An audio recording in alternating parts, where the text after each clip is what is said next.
Hello, and welcome to Waterdog Photography Blog. I'm Brooke Peterson, and today I'm going to show you a tutorial on how to remove backscatter from blue water using Photoshop. This image that I have opened here has a lot of backscatter up in the left-hand corner. Backscatter is when particles in the water are lit up by your strobes. And as photographers in post-processing, we often have to remove that backscatter. So this is a quick and easy way to do that. It doesn't work for all photographs, but it works pretty well for most blue water.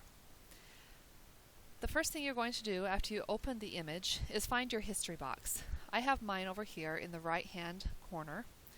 Under the history you can see open. This is the first action that we have done, is open the image.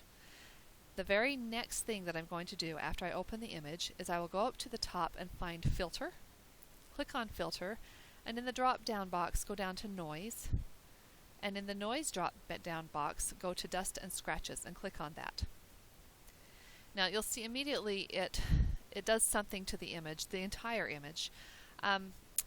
It will perform this action, the Dust and Scratches, to remove everything that's on the image at this point. But I'm going to set that myself. So the radius I'm going to set down to 0. And this box I'm going to click over here, maybe on that bright white spot, just so that what I'm looking at in this box I can see a little up close of it. Now the radius, I'm going to adjust it up until that white spot disappears. Okay, for me around 20 pixels seems to work about right for this image. It's different for each image. Sometimes you'll only need 5 or 6 pixels. I'm doing it kind of high for now just to show you how it works. And then the threshold I usually keep at about 2 levels, 1 to 3, somewhere in there. Click on OK.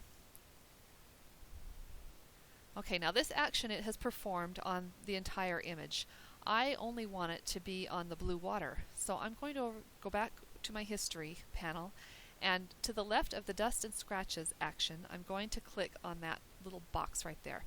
This sets the source for the history brush. So if you come back later with a history brush, you can perform this action with a brush. After I click on that history brush, I'm going to go back to the Open. And this is the way that I originally opened the image, without any actions performed on the image this time. The next thing that you will do is go over to your toolbox, and in your toolbox find the history brush. Mine is on the left-hand side, about halfway down. You can see it has a brush with a little curved arrow around it. Click on that history brush.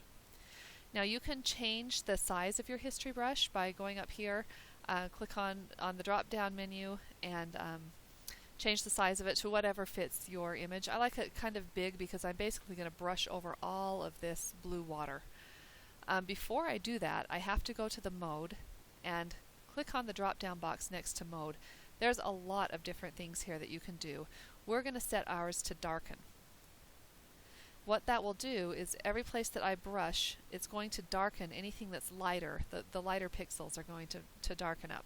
So now, if I click and hold this brush and I sweep over this area, you can see that backscatter disappearing from the blue water. I can change the size of my brush to a little bit smaller for some of these areas. For example, right in here, I can go a little smaller and click in there. Now, these areas here on the kelp where there's also some backscatter, I probably won't sweep the brush over that entire image because I don't want it to blur out all of my kelp. But I could make the brush a little bigger here and just click on a few places that have a lot and darken those up just a little bit so that they're harder to see. And then I could go over and use the spot healing tool if I wanted to finish up cleaning up any of the other larger images. So that is how you remove the backscatter from an image in blue water. I hope you have enjoyed this tutorial, and I hope that you've learned something new.